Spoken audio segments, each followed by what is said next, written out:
everyone, I'm Pavna Thur, founder of Shenomics.com, a platform to help women live and lead from within. Today we're chatting with the lovely Katie Day on the top 3 skills for women in business. Katie Day, just to give you a brief introduction, is a highly renowned leadership trainer for women. She helps fabulous women just like yourself do fabulous things in life. And her signature program is called the High Heeled Leader, which she's conducted for women from all parts of the world and at all the top companies, including Morgan Stanley, Credit Suisse, and Goldman Sachs. And she also has a fantastic program for women entrepreneurs called the High Heeled Entrepreneur. Welcome, Katie. Really excited to have you here with us. Good morning.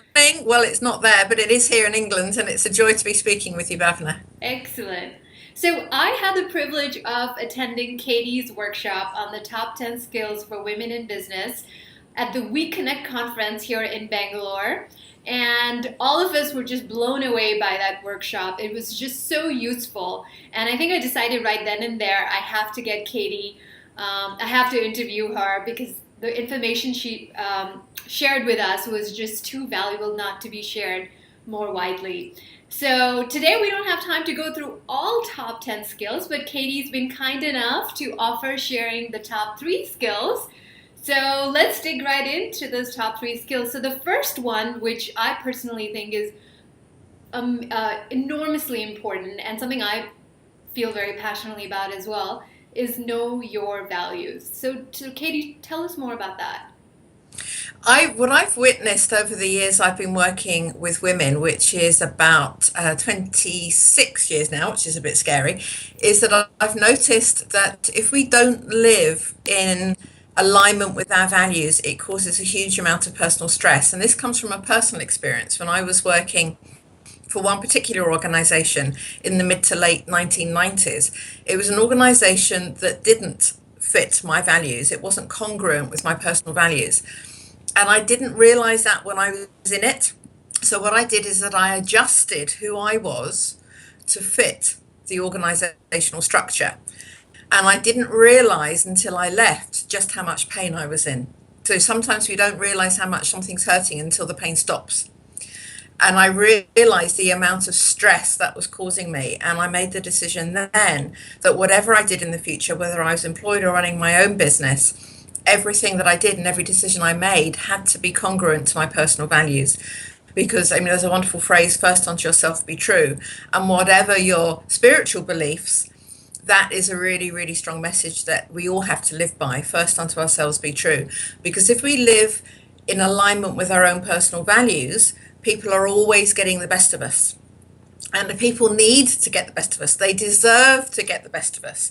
And if we're not in alignment with our values and we're living under a state of constant inner stress and turmoil, that will be reflected in our communications, our behavior, and our productivity, which is shortchanging those around us. So it's absolutely essential that we always live and work and make all of our decisions in complete alignment with our personal values. Beautiful. I have a question for you with respect to knowing your values. So as a woman entrepreneur, do my personal values need to align with my business values? Do the two need to be one and the same, or can they be different?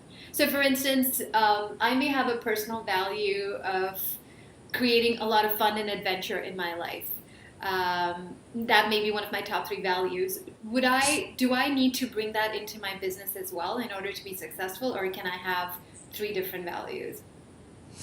For me, I find, personally for me, that it's my values in life and they translate into how I live my life. So one of my values is fairness and justice. Now that came about when I was a teenager. And I didn't realize it. And people often say, I don't know how to find out what my values are. I can say, well, you can do it 2 ways. You can think about what brings you joy, what makes your soul light up, and what makes you really, really happy. You can also think what makes you really, really angry. And when I was a teenager in the 1970s in the UK, there was a big National Front movement, so which is very racist. And I remember being absolutely appalled and spitting tin tacks with rage. I mean, I was so angry because it was unjust and unfair. And even as a young teenager, I couldn't make logical sense of racism. So I wanted to go on an anti-national front rally, which my mother stopped me from doing, and probably quite sensibly because they weren't very nice people. But then it was no surprise really that when I became an adult and started working, I started to work in the areas of diversity and equality, because that was one of my values as I was growing up, was justice and fairness. So there can be two ways, but then that justice and fairness carries me through in all of my decisions in life, whether that's personal or professional. So if I see somebody being bullied, I will always stand up for them, and that's personally or professionally. So I think once we know what our core values are, what drives us in life and motivates us and gets us out of bed in the morning, we can actually transfer those into both areas of our life, because that means we're living authentically 24/7. Right. Makes perfect sense. Great. All right, so let's move on to skill number 2. Mm-hmm. Balanced communication for successful negotiation. So negotiation, an area I think we all could use some help in. So what do you mean by that? What I mean by that is, generally speaking, women are far more likely to, I can't think of the right word. I don't mean submissive isn't the right word, but women are far more likely to allow somebody else to take over in a negotiating situation. So we're far more likely to back down, to acquiesce, to mold ourselves and adapt ourselves to meet their needs rather than being really clear on what our needs are. So I always say to women, when you're about to go into a negotiating situation, is be really, really clear on what your non-negotiables are, and then be prepared to negotiate on everything else. So it could be just one non-negotiable, it could be 3 non-negotiables, but be really, really clear of what the main points are that you are completely immovable on, that are really that meet your values, meet how you live your life, that are crucial to create that win-win situation, but also have a much bigger list of the things that you are prepared to negotiate on. So it is about going in, being very, very clear, because if you know what your non-negotiables are, then you're not going to get derailed. But what happens is most people don't do the preparation before they go into a negotiating situation, and they get derailed very quickly and they get taken off track, and then they can't find their way back on track again, and they either go to one of 2 extremes. Then they either go to be very, very passive, so they go right to the other extreme and give in and succumb and allow themselves to be trodden on and walked over, and then they leave feeling angry and frustrated because they didn't present their case strongly enough. Or they go right to the other end of the extreme and they become really aggressive, and then it becomes a lockdown situation, like stags meeting and locking horns, and nothing happens. You get to an impasse, and then you walk away feeling equally bad about yourself because you lost your temper, or you didn't stay in that very calm, assertive center. But if you go in knowing your non-negotiables, you can stay rooted in that calm, assertive center. And from that point, you can then, kind of like a snake, you can kind of do that. So you can negotiate around that core, which means your communications then will always be measured and balanced, which means you will get the best outcome for yourself, but you are also allowing the other party to get the best outcome from themselves as well. So rather than starting at 2 opposite points and staying there, what happens if you go in with that state is that you allow those 2 to start to, they may never join completely, but you allow each party to move towards each other rather than staying rock solid at the extremes. I really like the idea of knowing your non-negotiables, and I feel like that also ties back to your first point of knowing your values, because your values would, in a sense, determine what you will or will not negotiate on. Absolutely. So let's say if your core value is honesty and integrity, that is something you are absolutely not going to compromise on no matter what. So I like how the 2 connect in a very, very important way. Great. Yeah. Excellent.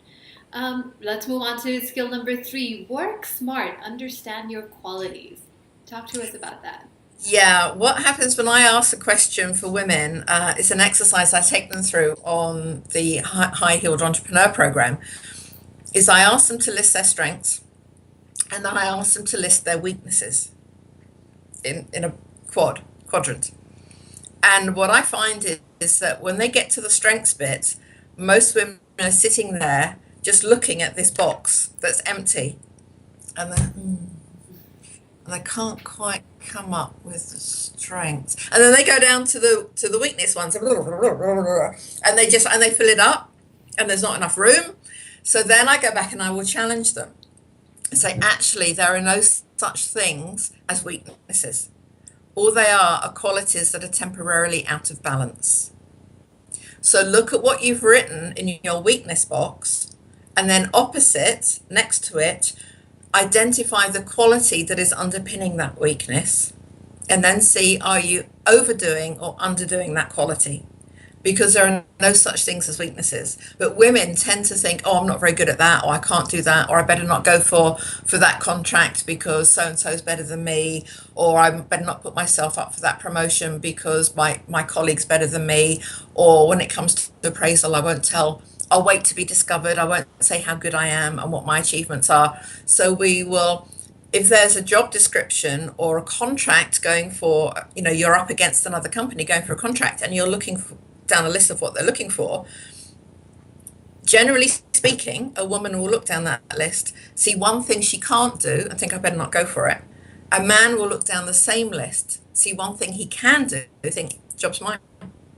So it's about, and neither are right, but it's about changing the mindset.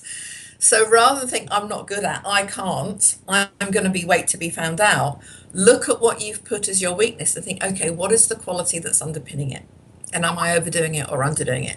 So a lot of women will come up and say, oh, I'm really not very confident in myself. I say, so what's the quality underpinning that? Well, I can't think. There's no quality underpinning that because it gets in my way and it stops me doing things. Okay, is it the fact that you are balanced in your opinion about yourself? So you're not compensating. You're actually incredibly assertive because you're balanced. You're just overdoing that. You're so determined that you don't want to be arrogant and seen as showing off or seen as going for things that you can't necessarily fulfill. So you're being realistic about your achievements, and you're being realistic about your ability to fulfill a contract, but you're overdoing that realism and you're blocking yourself from even trying. So just look at what's underpinning it and think, okay, am I underdoing this or overdoing this? And how can I bring it back to being in balance so that it serves me and therefore it serves everybody that I interact with? So there are no such things as weaknesses. And similarly, I then ask them to go back to look at their strengths to make sure that they're not overdoing them, because it's important to keep those in balance as well. So it's about recognizing that as we go through life, we all have an abundance of amazing qualities, and it's just about checking in regularly to make sure we're keeping those qualities just nicely balanced, and they're not every now and again tipping the scales in the wrong direction. That's a very, very valuable point in terms of, like you said, it helps you adopt the right mindset towards challenges. Just knowing that there really isn't anything you cannot do. It's just the sort of allowing yourself, or being willing to learn, being willing to, like you said, recognize the underlying strength in the weakness that may be preventing you from doing something. Yeah. But I have a question about this. So one is knowing what you can and cannot do. Another is knowing what you should or should not do. So when it comes to our weaknesses, while I agree with you, we can also see them as strengths. But another aspect of that could be knowing what you're good at and not what you're not good at. So you can, as an entrepreneur especially, you could outsource or delegate what is not your core strength, which then allows you to be a lot more effective. So how do you draw the line there? That's tip number 7. Oh, okay. Tune in for the next installment.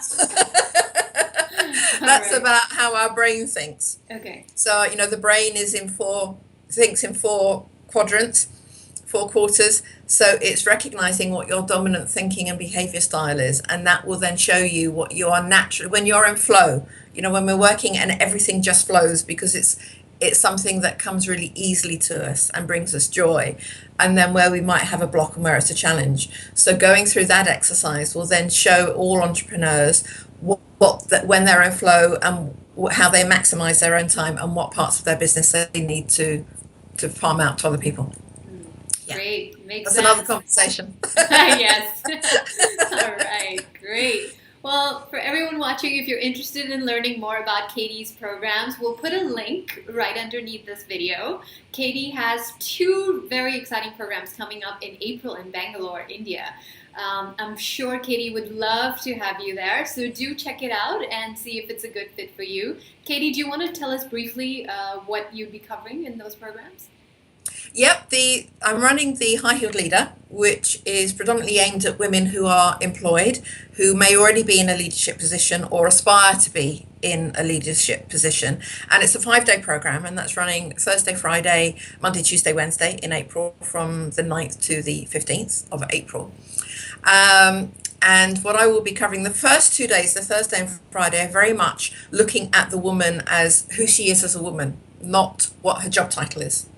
So I say to all delegates who come on the course, pick your business card up and leave it outside the room, because actually your job title is irrelevant for the next 2 days. So we're looking at who you are as a woman and what you might be doing to stop yourself progressing and being who you were born to be and stepping into the spotlight of your magnificence. So we look at the woman as a whole. And we'll be looking at confidence and assertiveness, personal brand, limiting beliefs, how to overcome those limiting beliefs, right brain goal setting and productivity, because we are brought up with education to be very left brain focused. So we'll be looking at how to stimulate the right brain creativity. And then after a break of a couple of days, the next 3 days are then about how you take that knowledge about yourself back into the world of work. So we'll be looking at what does effective leadership look like, what does ineffective leadership look like, and how do you recognize who you're working for and who you need to aspire to be, what people are looking for in emerging leaders, the 6 main points, and scoring yourself against those. We'll be looking at whole brain thinking, so going into a lot of detail, where individuals will have their own complete profile, so they know exactly where they sit on that brain quadrant, and how they then transfer that into leadership, line management, and work, whether it's clients or colleagues. We'll be looking at negotiation skills, conflict management, more about the personal brand, and a lot around the voice, strategy, effective networking. So having really strategic networking, where do you want to be and how are you going to get there, and who needs to know, how do you raise your profile, how do you get from where you are now to where you want to be, and who needs to know that you exist, and then wrapping it up right at the end, a lot around public speaking as well. And then I'll be running on the 18th of April a taster day for high-heeled entrepreneurs. So this is women who run their own businesses, and it's just a taster day, so it's a little bit of the 5 days that are aimed at women entrepreneurs. So they're just getting a flavor of what the full 5 days will be like before they make the commitment to attend the full 5 days. So that's going to be a lot of fun. Wow. So it's a little bit of everything. Sounds like a jam-packed program with lots of... It is, but it's great. I've seen the huge shifts with people. It's been phenomenal over the years I've been running it. It's a really, really good course. Yeah. Excellent. Well, we'll look forward to seeing many people there, hopefully people who are watching, I'm sure. Great. Yes. Excellent. Well, thank you, Katie. It was really wonderful chatting with you. And yes, and all the best for your upcoming programs. Thank you. All right. Okay. Bye. Bye.